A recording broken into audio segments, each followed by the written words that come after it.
leadership behind the door. He had no idea what he was doing. If this is the standard of our leaders today, we're in trouble. So, what kind of leader are you aiming to be? Holy mackerel, how'd you do that? Good leaders remember they are people first. Leadership is hard. Let me name those three things in a succinct way now. We're taking leadership to a better place. Thank you for being with us on the Leadership Listening podcast. President of Finland, Alexander Stubb, who I knew very well before he became president, he and Mark Carney, the Canadian Prime Minister, went for a run and they were talking policy as they ran, surrounded by security men, but they were getting fit as well as airing ideas. But you can't imagine most people having that time, that determination. I find that hard to believe that Trump would go for a morning run.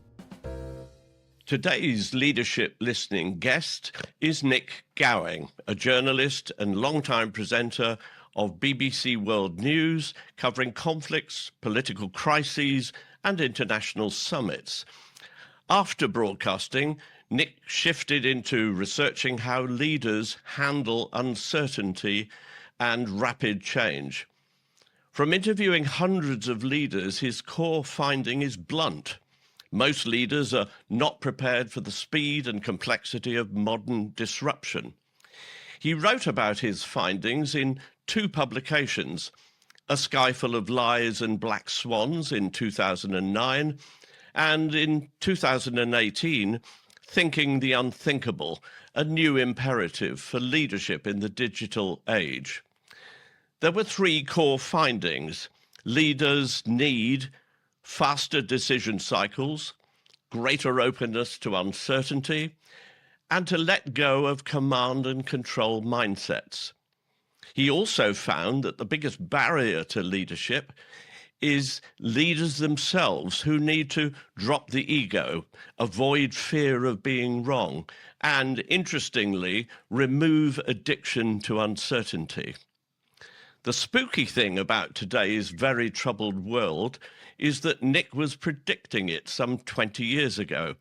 So I wonder what he might say about the world's current difficulties and what might be waiting for us in the future, possibly a very, very dark future about which we're going to hear today. So Nik, welcome to Leadership Listening. Let's get started with what all this means for the Leadership Listening audience and where these troubled pieces of the world may go in the future. Well, thanks, Lawrie. And you quote the two books, the two studies, in which you kindly say that we predicted much of what is happening today up to 20 years ago. The trouble is that when we predicted it, when we warned about it, things like Brexit, things like Trump being nominated and elected, people said, what are you smoking? Why are you saying this? You know, you're just being unorthodox here. You've just got to understand the way things are going. What we've now got is a deep and dark and sinister prognosis of where things are going, and things are going to get much worse. I hope I'm wrong, but I don't believe that's the case. I believe that what I'm about to say is deeply concerning and should worry us all, not just because of what's been happening in the Iran war with the implications for oil supplies and everything that's going on in the Gulf. This is about the end of stability. The end of stability, the stability we take for granted, which is going to produce cash in our pockets, mortgages which can be repaid, a way of life which is really rather good with a holiday or two each year. Those kind of things potentially, partly because of AI and increasingly because of AI, are really under threat in ways which I don't think, whether it's leaders or even the middle class or the lower middle class, I don't think most people really are wanting to accept, quite apart as well from the threat from Russia to our security and safety, both in the United Kingdom and elsewhere around Europe. And in fact, as we're speaking, the British Defence Secretary is saying publicly the Russians are looking at our pipes and gas pipes and our cables, working out what to tear apart if we move to the kind of war that the Strategic Defence Review in the United Kingdom warned about last year. These are dark, deep and sinister times. It's not just about national security. It's about national stability. And overall, tragically, I don't think politicians, not of particular parties at all, I don't think politicians and the political class can handle the enormity of what is now happening. similar to what boards are having to face in huge companies as well. They are facing new realities they've never really considered or confronted. And as a result, they're really destabilized by what is happening. Let me try and visualize this quickly, Lawrie, in something which we've summarized in a 1-minute video, an animation, which is about a pinball machine in a fairground. And we've all, sometime in our life, done it, believing that we can somehow guide the ball. If you remember, the ball goes backwards and forwards, flipper to flipper, moving in directions you cannot control, ever faster, ever faster. That's where we are now, ever faster and out of control and moving in the wrong direction. It's bleak, I'm afraid, it's sinister. But when the Mayor of London, Sadiq Khan, says in the middle of January this year, at a Mansion House dinner with a black tie on, he says, we are facing now a London where there will be, quote, his words, not mine, mass unemployment because of AI. These are enormous factors. And finally, the thing that should worry us all, and you mentioned this in your intro, is the speed at which it's happening. We can't wait 10 years for it to suddenly develop or germinate. This is happening in 10 months, 10 weeks, even 10 days. Look at the speed of what happened in the Iran war. These are deeply troubling times.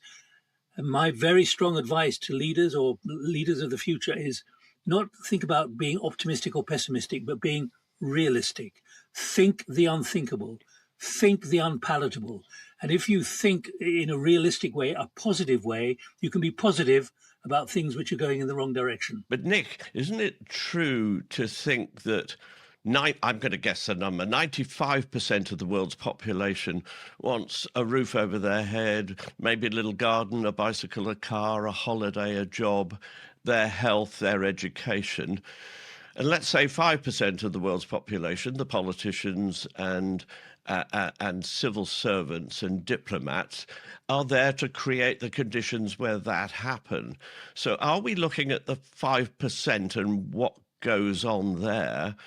And if I was to say to you that competence in the world of organizations is what it takes to do a job well, do we think the politicians and civil servants and diplomats are doing their job well, or do they just not really know what they're doing properly? Well, there are a number of issues there to unpick, but I think the core one which you ask is about the 5%, 95%. Of course, the public believes, whether you're in Bangladesh, whether you're in Nairobi, whether you're in South America, whether you're in central London, whether you're in central Washington or New York or wherever, they assume that life is going to keep getting better. Life has been like that, certainly since the end of World War II, 80 years ago. My very strong view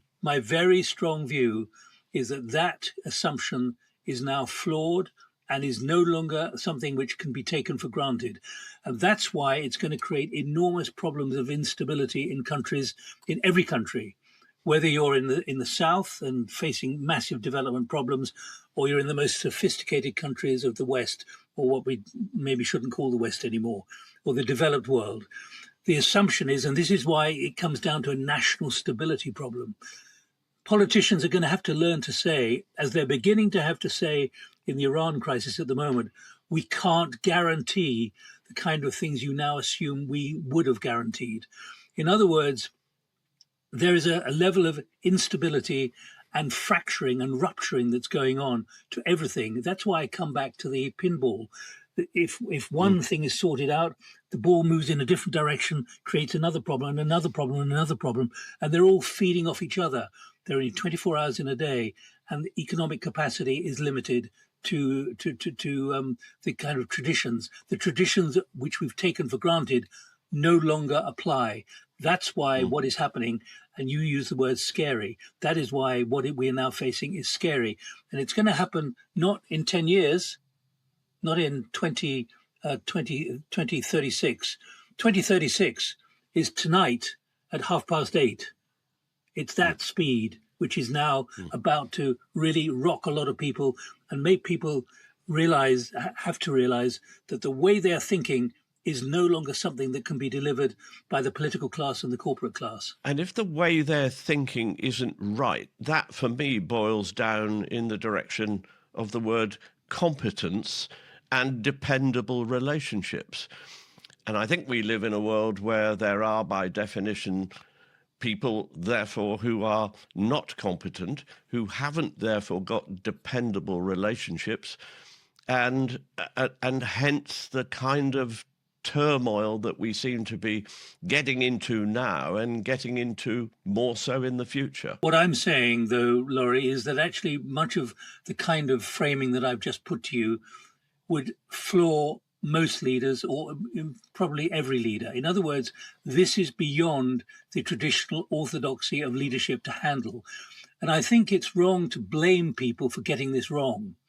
What we would say very strongly is that this is about being positive, being realistic, and about upskilling. In other words, you've got competence, you've got ability, you've got skills, but learn that you've got to apply them and develop them in different ways now. This is about, and I use the word again, upskilling. In other words, you've got what we need, but now you've got to apply it in a different way and accept. And you mentioned this, that things often don't go well these days, that much of what is expected can no longer be delivered with guarantees that certainly shareholders and those investing in companies expect. That's why you've got to reskill, upskill, and be positive rather than saying, I'm going to be pessimistic, you're incompetent, and so on. In saying you're incompetent, you're being quite derisory of people. I think there are a lot of good leaders around, but they've got to learn to speedily do the kind of things that you and I talk to them about, which is thinking in a different way, thinking in a more positive way to address and adapt to the reality of what is happening and get the people working for them and the board they're serving to understand this. And how does the impetus for that actually occur? Is it some really powerful future leader nationally, and one of the more powerful nations ideally, I suspect? Is it that kind of answer, or have we got to go to a worse position before things get better? Well, I don't think much of what is happening people really have woken up to. I'm going to put a figure on it now, but it's a very arbitrary figure. There's no data, which I've seen anyway. But talking to people, that up to 90% of leaders simply don't grip the enormity of what is happening, whether political leaders or corporate leaders, and political leaders of every shape and form in every kind of jurisdiction you can imagine.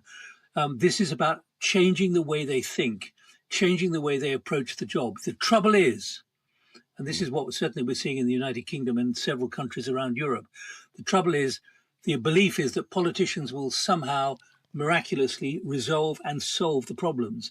Therefore, people are moving away from the traditional political class to the fringes, like here in the UK, to reform, because reform is promising it can do certain things.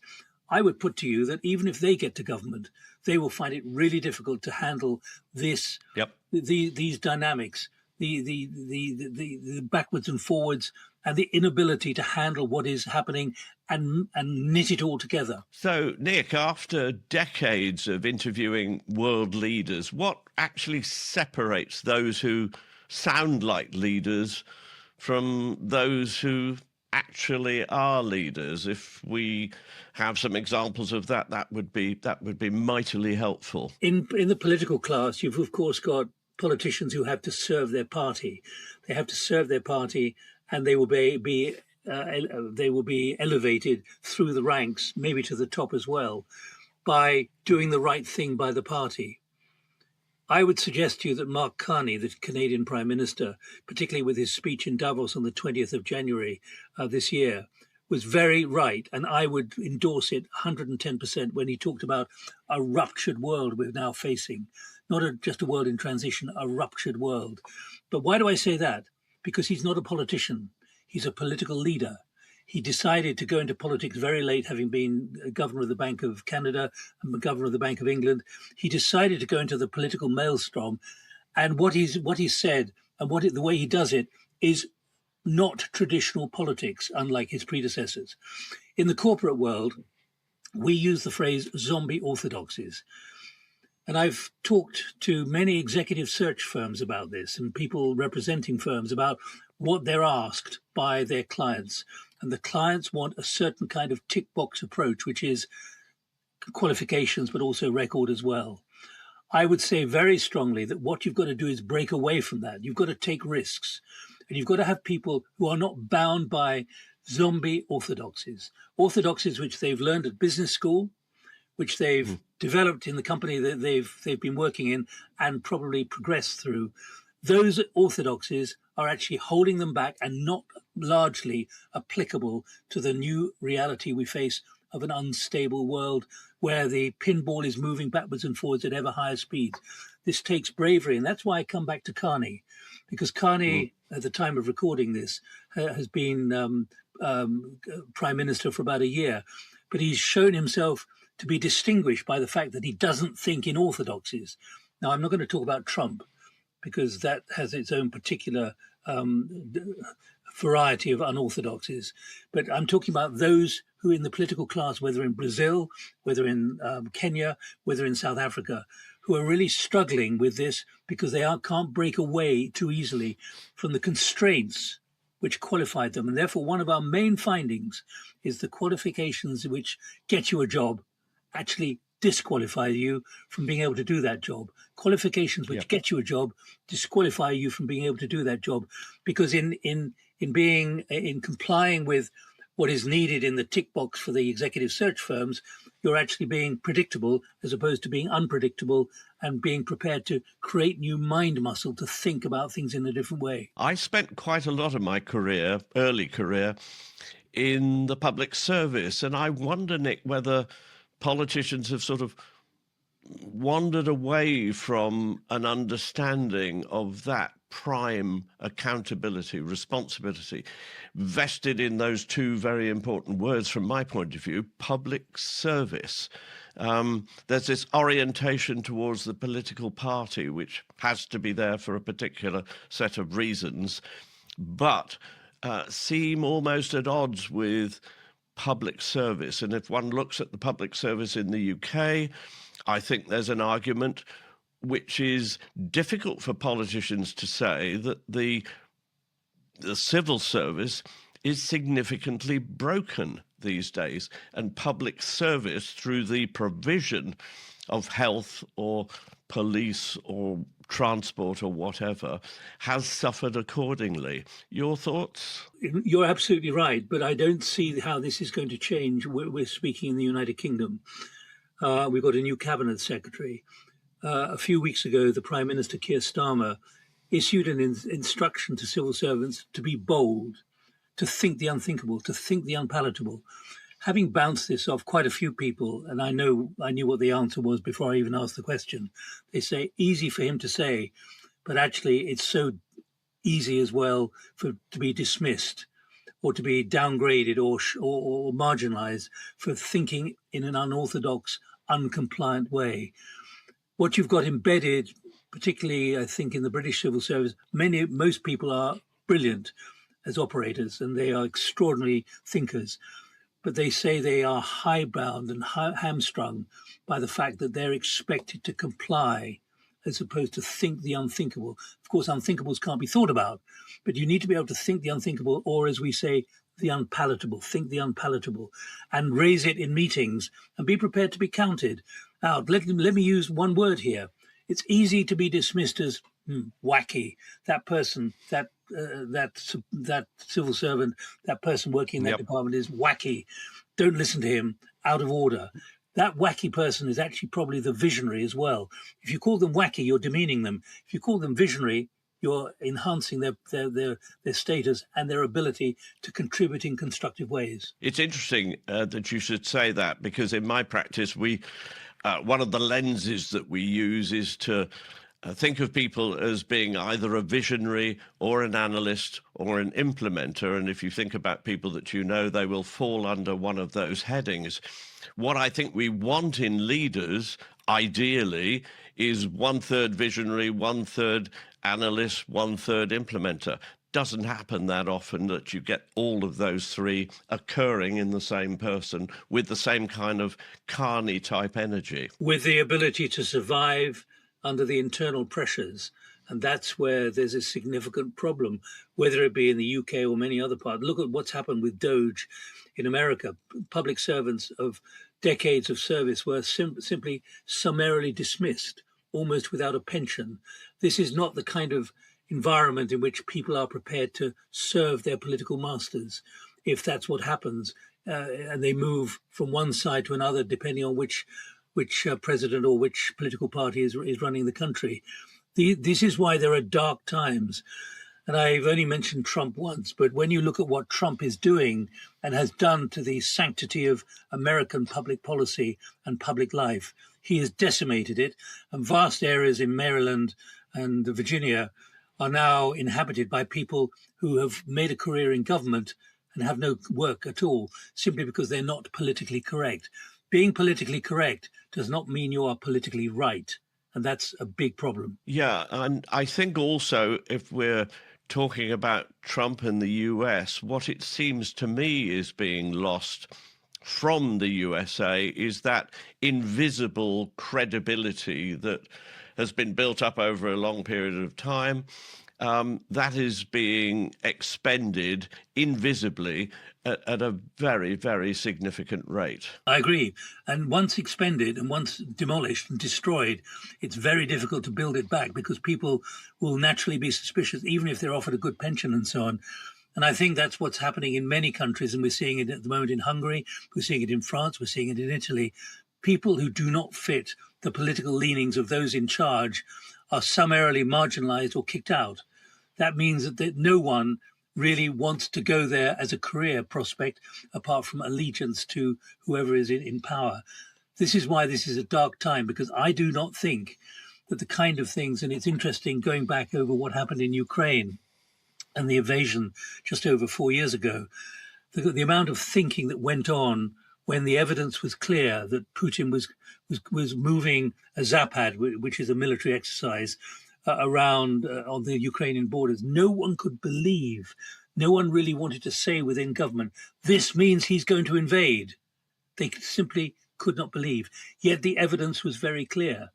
And to the credit of quite a few people, there were those who were prepared to put their finger up and say, we can see what he's doing. And it was only when actually they worked out that blood was being taken out in blood transfusions in the days before the final invasion took place, they realized that this was for real. Interesting that you should quote the Ukraine, because a lot of people that I speak to refer to Zelensky as the poster model for leadership internationally for global stakes.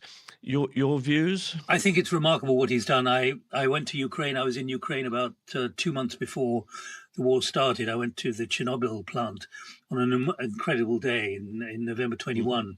Blue sky and so on, looking at this enormous dome that the European Union has built to protect reactor number 4.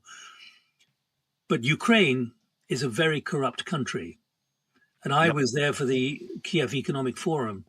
And they asked me to do an interview which reverberates still with a particularly high-level person, quoting from the World Bank, quoting from the IMF, saying, if you do not fix the amount of corruption that there is in this country, we will no longer continue to finance you. From which Zelensky, who didn't want to be interviewed and rushed off the platform, this was before he was wearing his war fatigues. I think Zelensky has been an incredible leader at a very difficult time, a very dangerous time, facing an incredibly manipulative and absolutely determined, bloody-minded Vladimir Putin, determined to do everything to destroy Ukraine. But like Churchill, it's quite possible, that having won whatever war we are still talking about, he doesn't get re-elected and doesn't want to continue in politics.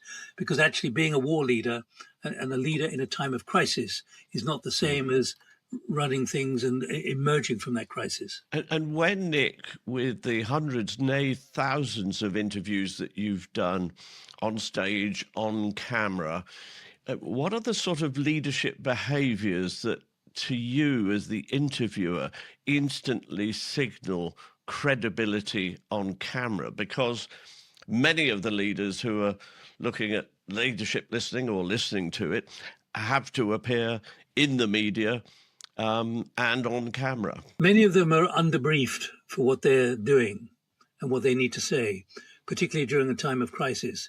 And many of them run scared. And I said in my paper back in 2009, Sky Full of Lies and Black Swans, I said, you've got to enter this space very quickly. And I've interviewed several people, including the chief executive of a major Swiss bank, and I asked him about his climate policy. And he essentially said, we don't have a consistent policy. And you could hear among an audience of 700 kind of amazement, astonishment. He'd only been in the job for 4 months, and I was asking him things which we'd warned I would ask about, but he seemed unsighted. And he obviously regretted that moment enormously. But I see leaders, and you can understand, we've all got problems with our hard drives about how much we can retain. And this goes back to the pinball problem about so much information, so much happening in such a short time, and how many briefs you've got to be across. I think it's, and I say this with sympathy, I think it's now really difficult to be a leader because you've got to be on the ball, on the knuckle, on the egg all the time, 24 hours a day. Because if you're asked one question and you answer it incorrectly, you are seen as incompetent very quickly. And that's where your support staff are so important to actually condition you to be well endowed, well versed, well equipped, well informed, to actually do it in a way which will convince people that what you're saying is actual reality. But I think what I see with a lot of leaders is fatigue. I mean, I think we can all say this. After a time, your brain gets exhausted by having to handle this day in, day out, 24/7. And I've seen some leaders like Carney, who is incredibly cold in many ways, but he's incredibly rewarding to interview because you know you're going to get a short answer. It'll be accurate. It's what he thinks, and he'll move on in his mind. But there are others who burble their way through. But the sign of a good leader, as I said way back in my Sky Full of Lies paper, and which you pointed out, is get into that space. F3, first, fast, but how flawed will you be? And there are many leaders who worry about being flawed as opposed to being first or fast, to seize the high ground at a time when information will be incomplete, particularly in a crisis. And do you think, Nick, they see you adversarially? Is that it? He's trying to develop a headline, to get a headline for his channel or whatever? That's the way of the world. You just have to accept that that's the way of the media. I've been in the media for more than 40 years. You just have to accept that that's what you're there for. That's what your editors expect. And quite often it forces the leader to say things beyond what they've been briefed or the remarks that they've been prepared for. And quite often that's where they end up in trouble by misspeaking. But that's what you've got to be prepared for as a leader. One of the many skills you need, quite apart from chairing cabinet meetings and deciding whether to go to war, you've got to know how you're going to project this. And I say this about Boris Johnson, who I worked with when he was a correspondent for the Daily Telegraph in Brussels.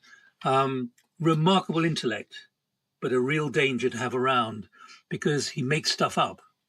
And this is what the pandemic inquiry here in the UK decided, that too much of what was known was simply not accepted by what was happening in number 10.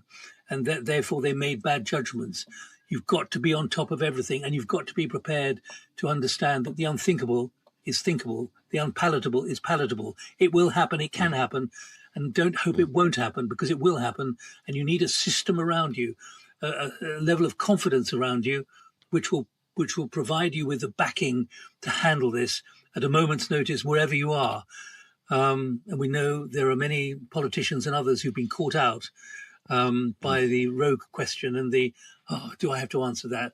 Which becomes a kind of sign of weariness or inability or unwillingness to address key issues. Interesting, the tiredness thing, because keeping fit as a leader, fit in your mind and fit in your body, is a difficult thing with global travel and all the rest of it. Also, interestingly, in our practice, we reckon a good year's worth of hours is around 2,500 hours. If you get towards 3,000 hours of doing your job, then you're certainly invading the workaholic kind of territory, which brings a whole slew of different problems with it. So working out in a sophisticated way what the composition of your 2,500 hours has by way of components and what skills you then need in order to deliver those components, and how you play the components from time to time as circumstances change, means that there's a sort of kaleidoscope, if you like, in your parlance, a pinball of difficult decisions constantly to be made. Yes, and there are good signs. I was very struck. The president of Finland, Alexander Stubb, who I knew very well before he became president, I haven't seen him since he became president. He was here in London recently, and I'm only going on what I've seen reported, but he found time. I mean, he's very slender, he's very tall, but he's a fitness fanatic. And even when he was in the academic world and in the European Investment Bank, I mean, he was merciless about keeping his body in trim because of the impact it has on making his brain in trim. But he and Mark Carney, the Canadian Prime Minister, went for a run, I presume somewhere like Hyde Park, and they were talking policy as they ran, surrounded by security men, but they were getting fit as well as airing ideas. I have no idea what they talked about, of course, but you can't imagine most people in public life having that time, that determination, or the physique. I find that hard to believe that, unlike a previous US president, Trump would go for a morning run. You know, there's a chunkiness, which means it would be unsafe. But notoriously, of course, Alexander Stubb plays golf with Trump. With Trump. I don't know who is allowed to win. We ought to perhaps look at that and make ourselves well informed. And how will they win? And how will they win? And we've heard all sorts of stories. Can I just pick that up? There is an important point there, and which you raise, which is that Alex has a unique ability to pick up the phone to Trump and solicit with Trump in a way which other leaders don't. And that's important. He's developed it at the Pope's funeral. There was Finland sitting alongside France and alongside the United States. And there was this banter going on. So having those personal relationships is really critical. And I take my hat off to what Alex has done. Absolutely. So if we look at these emerging characteristics of leadership, you know, the things that will count, as you say, face to face, which in my parlance is the most powerful medium of dealing with people. So what are the characteristics of leadership that'll really count for the remainder of this decade? We've now got Zoom and Teams. We've got a world in many senses that is shrinking courtesy of global transportation, although that's going to get more expensive now with the oil issues. But what are the characteristics of leadership that'll really count for the remainder of this decade? How is it going to work better? Being brave and being opportunistic. I think back to just after the Alaska summit between Putin and Trump, when Trump came back with a kind of very pro-Putin view. That was on, I think, a Friday. And literally over the weekend, by Zoom and by Teams, a large number of European leaders said, we've got to go to Washington immediately to fix this with Trump. And they went to Washington and sat around the table in Trump's office and really went there to flatter him, flying for 8 or 9 hours each direction. Now, that ain't going to happen frequently, but it was about being opportunistic, because traditional thinking, orthodox policymaking is now no longer relevant. You've got to think so differently. You've got to think the unthinkable. You've got to have it in your capacity. You've got to have it in your mind matter. You've got to have mind muscle, which allows you to think spontaneously, opportunistically about what is needed and how it can be achieved, and how it can be achieved amazingly quickly. And I do take my hat off. There are times when, particularly what's happening in the Iran war at the moment, when there have been amazing communication axes between a large number of leaders, where rather than getting on a plane and flying to Brussels or somewhere else, they've actually convened a meeting within an hour and come to a very clear consensus on the way forward. But that is very much about the real-time problems, that what I called way back, the tyranny of real time. The tyranny of real time is that what you think is going to happen in this time is actually going to happen in this time. How are you ready for that? How are you equipped for it? What kind of level of self-confidence do you have? And what kind of capacity do you have to accept you will make errors and need to keep changing? This is why it's about a new approach, a new positive approach. There's nothing negative about what I'm saying. It's about saying this is what you've got to cope with. Unthinkable, unpalatable, but it is actually achievable. I like your reference to the all the European leaders going short notice. It seemed to me they were in something of a sort of supplicant mode around that table. And of course, the other thing is that they've got to be able to fall into place, and that's a great skill, fall into place as a team, if you like, who have a significant message. And I think that takes us in the direction of the old rule of three. I guess if the 7 or 8 of them had a few moments at least together before that very important meeting, deciding quickly what those 3 messages were, and then putting them over in that meeting with Trump in a uniform, team-like way. But Lawrie, there is a cringe moment as well. There was a meeting which Mark Rutte, the NATO Secretary General, had with Trump, which was obsequious in extreme. And in my view, he discredited himself. But having that ability, and it was obsequious what happened that weekend. But the leaders who got on their planes, I think there were 8 of them, and flew all to Washington, I think on the Sunday for a Monday meeting. They were obsequious and they were flattering Trump because they'd worked out that that's the way you make progress. And that's the way you make progress in a lot of meetings as well. Every leader will have their own tactic and their own sort of drop-down menu of what they need to do and how they need to do it, or they should have anyway, about being prepared for it, but also being prepared to say good things as well as dark things. Nick, can we move in the direction of truth? And the fact of the matter is, I think that we're now in some kind of post-truth era, which is perhaps visible for reasons that are to do with today's world circumstances, you know, technology and media and so on and so forth. What are the consequences of now being in a very, very powerful post-truth world where the populace just doesn't know what to believe, whether that is coming from politicians or coming from something that's been created by artificial intelligence? I think this is a deep, deep problem. First point to make, it was Trump who invented the word fake. Well, he didn't invent the word, but he invented the application of it. That's fake news. And I think this has been deeply, deeply polluting for the understanding of facts.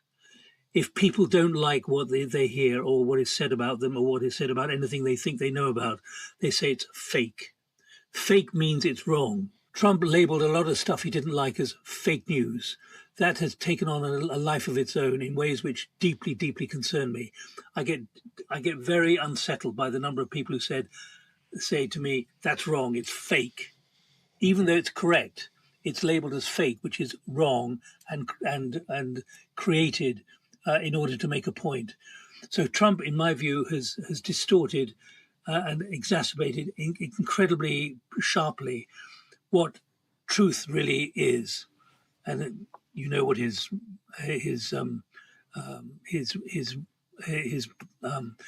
email and his postings are all about. He uses the word truth. Well, we are speaking after an extraordinary outburst where Trump decided to say he was going to destroy the civilization of Persia after 7,000 years. Was that really truth? Truth Social? It's easier to use the word truth. But as a former television correspondent who stood on street corners and been in places where you can see a certain number of things happening, I would put to you, and this is not a criticism, it's a self-analysis as much as anything else. There were times when I was passing judgment on what was happening, but I didn't really know what was happening apart from what was in my eyesight. And therefore, there is a danger that people thought they were getting the truth in the past, but it was a version of events, which was only a small version of events, depending on where the person giving that version of events was talking to you from. I hate the word truth because only historians are probably going to be able to work out what was really true during a crisis or a time of real difficulty. So it's wrong to use the word truth, in my view. That suggests 100% accuracy. And I don't think you can get that in a time of crisis, in a time where there is this pressure on real-time information. Real-time information is as good as it is at the time, but it's deeply, deeply flawed as well. You've got to have ways of judging it. And quite apart from what you see on a laptop screen or on your iPhone screen, too many people do believe what they read on a screen without ever questioning it. And that's why having your own historical background, history, and being able to say that is wrong, even though they say it's right, is so important. Having that discrimination and the experience. And what I find very concerning, it's one of the reasons I decided to step back from being on air in my early 60s, is that I thought that there was not enough self-criticism and self-analysis of what was going on and what needed to be said. It's interesting now that the BBC, where I worked for 18 years, now has a department called the Verify department. In other words, making sure that what you put on the air is correct and as true as it can be. But it doesn't necessarily mean it is truth. Nick, we also, in my practice, have a concept that we call corporate mendacity, the ability of organizations, leaders, to lie to shareholders, to staff, to customers, lie to themselves occasionally in the sense of, denial. We have spoken a little then about truth. There is also the notion of deliberate distraction. And if we go back to the case of President Trump, there is a lot of conversation about the potential for his activities to be distracting from things that he doesn't want people to be scrutinizing too closely. So the combination, I think, of truth and distraction, which arguably is corporate mendacity, is a menacing prospect. But you mentioned Trump, and I find it deeply, deeply disconcerting that he apparently is awake at night or wakes up at 6 o'clock, 7 o'clock in the morning, because you can time everything from his emails and his postings, and takes a view, and without consulting anybody, apparently takes a view of what his policy will be. I think that's deeply, deeply dangerous for public governance. That there's, even if there's one or two people in the room with him, that he just sits there and will tap out with his fingers, presumably, what his view is. I fully agree with you. But surely here in the United Kingdom, the Financial Conduct Authority is prepared to see through that corporate mendacity. And the kind of scrutiny there is in the stock exchange is going to ensure that that will not happen as a cultural default position. I hope so. I suspect you know more about it than I do. Well, I guess the Americans didn't think that their institutional arrangements would allow for the degree of corporate mendacity that currently exists, but it happened that way. And two, I think the very negative ultimate destination from the US point of view.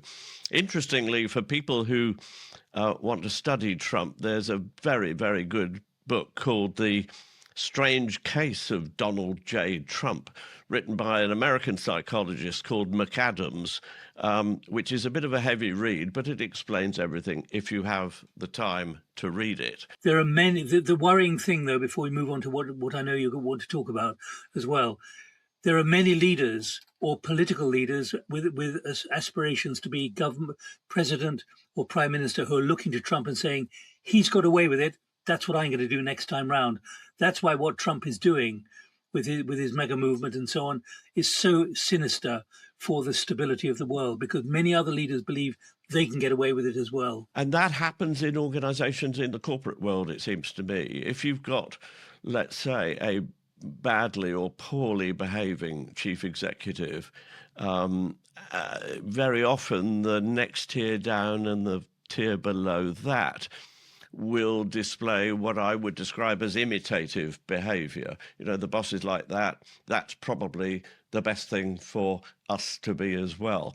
Not a good a proposition, I think, for organizational success. If we look back then, Nick, at your time in journalism, what was your most memorable journalistic leadership moment of all of the wonderful people that you've had the great fortune to be able to have wonderful conversations with? There are many, many, many experiences I've had. I was in all the revolutions in Eastern Europe except Romania. I was in the Soviet Union. I was in Afghanistan breaking the news the Russians were leaving in 1988. I was in the shipyard strikes of Gdansk in northern Poland with Lech Wałęsa back in 1980. It's frightening to think that that was 45, 46 years ago. Deeply frightening, because so much is unraveling at the moment. But having been through all of those, often you leave, you pack your bag, you leave, and you go get on a plane. You don't know what the hell's going to happen.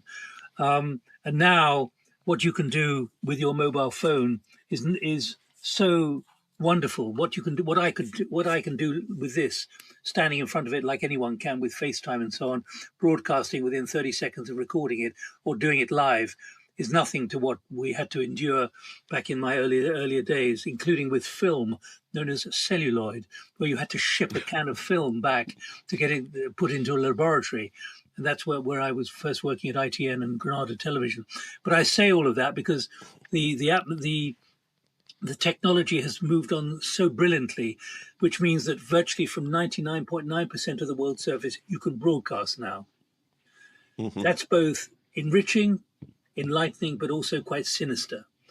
And therefore, places like I went to during the revolutions in Eastern Europe back in the 1980s, the beginnings of the 90s, we had to find ways of shipping stuff out, communicating it, getting into a television station. But first of all, two events I'm going to just highlight. I was in Berlin with Günter Schabowski, the Politburo member from East Germany, as he revealed on a bit of paper, no one knows where the piece of paper came from, people can leave East Germany tonight. And I had to make a decision for Channel 4 News at the time. Does that mean the end of East Germany? And I had about an hour and a half to actually get this, and I made the right call and send it to London. And later that night, I climbed into no man's land outside the Brandenburg Gate, which had been closed for 25 years, thinking, is this a minefield or am I going to somewhere which is about to be liberated? I could see all the Wesses sitting on the wall in front of me. I was in the east still. Was it a minefield where where there's scatterguns? And for me, the end of East Berlin, East Germany, and the Soviet Empire was when I was alongside the lieutenant from a border guard platoon, yelling into his phone, I need orders, I need orders, I need orders. We're being invaded by the Wesses. I need orders. Do I shoot them? And he burst out laughing because there was no one to give him an order. And that's what infuriated Vladimir Putin, who's a colonel in the KGB in Dresden, down in the south of East Germany. The second highlight, it has to be, and it shows how this happens by accident, the death of Princess Diana. People still, almost 30 years after I made the announcement at 6 o'clock in the morning, still remember that. They remember where they were, what they were doing. It's a much longer story than I'm going to give. The day before, I'd been in Japan giving some lectures at a diplomatic academy. The Japanese diplomats had wanted to go out for a drink. They didn't tell me they were going to a karaoke bar. So we had to be in a karaoke bar. This was the Friday night. I then flew back across Siberia. My wife and I had some friends in for dinner. We drank too much Metaxa, which is a Greek brandy, and got to bed at 12:30 in the evening, which is already sort of 9 o'clock in the morning Japan time.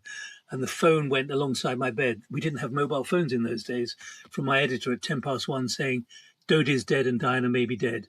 I used an expletive to say, "Don't wake me up at this time of the morning on a Sunday."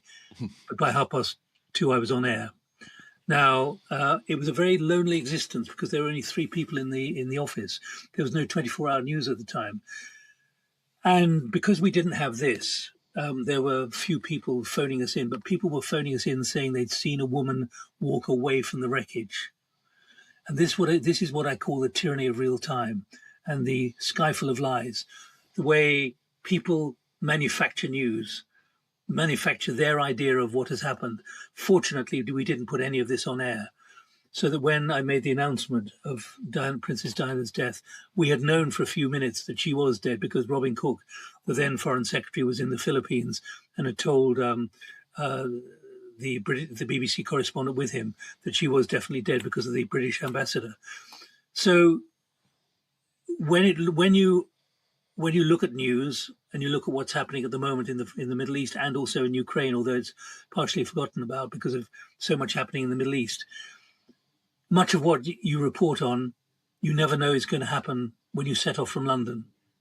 But it does. And it's quite chilling.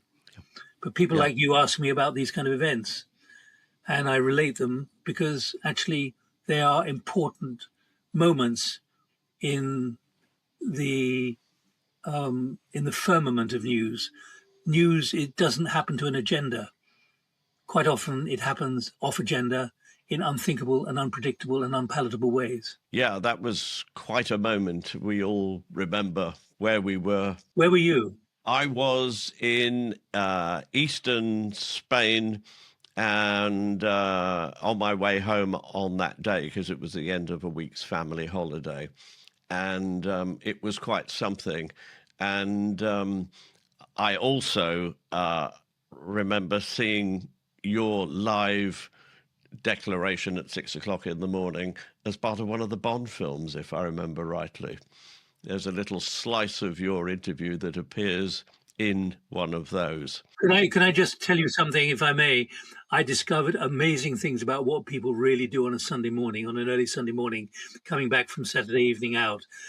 And many of them, for some reason, turn on the television to find out what's happening. Right. But I made amazing discoveries about who was with who and who was doing what, and because of their frankness about where they were and where they saw me. That's probably worth a podcast in its own right, Nick. As we look across cultures, what kind of leadership traits appear universal?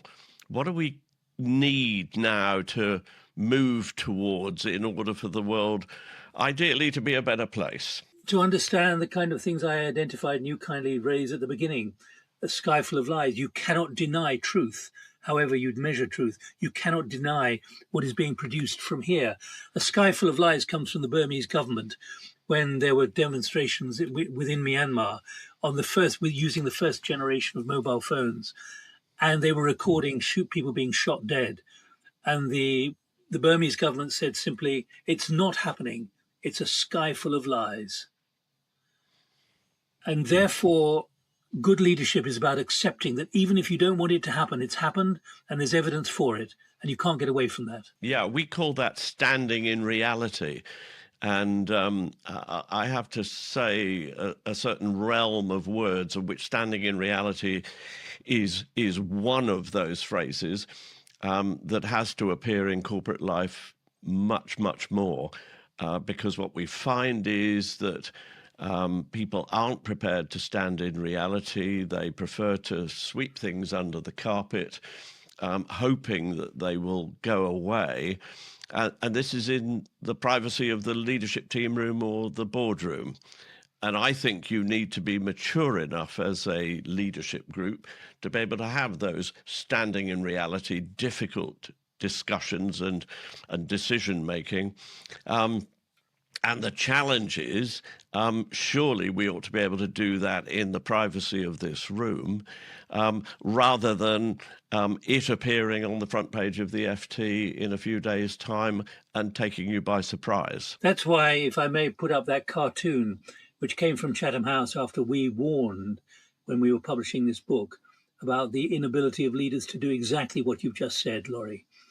And this is note certainly for those listening, it's a number of leaders with blindfolds on, wearing their suits, all with their arms up in front of them, trying to find a way through what was described in another part of the cartoon as a jungle. You've got to be self-confident. You've got to have your eyes open. You've got to have your eyes open ahead of you, behind you.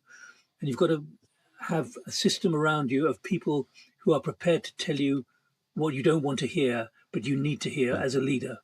And that's very difficult for many to do, as we've seen with the kind of casualties there have been in the corporate world. But understanding that you've got to find ways of sensing and seeing what is happening, like the challenge now, Lawrie, from geopolitics. People can't believe the enormity of what is happening.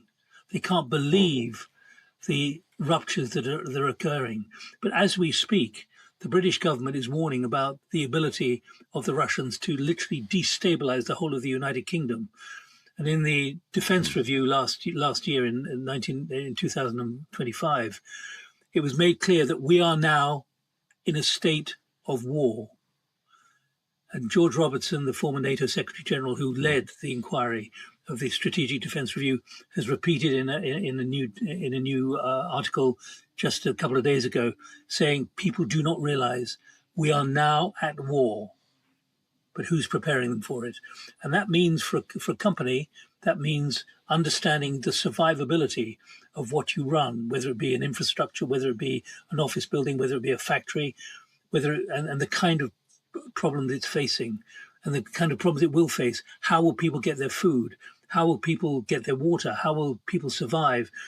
People being completely disorientated by the reality of the pressures on them, quite apart from climate change and the implications of AI on jobs, where jobs will simply not exist. And we'll bring in, I think, Nick, all sorts of different things like universal basic income, for example, which sounds almost sort of a million miles away at the moment, but may be with us before too long. Nick, does all of this that we've been talking about leave you cynical about the future or a bit more hopeful about the future? I'm afraid I don't think it's either of those, Lawrie. It's neither cynical nor hopeful. You know, my job, rather like a doctor with a patient, is to look at what's happening around me and make an analysis. I think you've got to be matter of fact about this. The Chinese have a word, weishi, which is a crisis, turning a crisis into an opportunity. And I think that's where we are.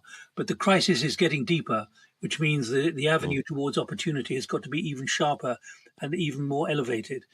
I'm seeing change, and that's why I've agreed to talk to you about this. And you have very similar views to me about how we mobilize those in positions of power and responsibility to understand, not dismiss, to understand the enormity of what's taking place and how it can be overcome in a coordinated way with confidence.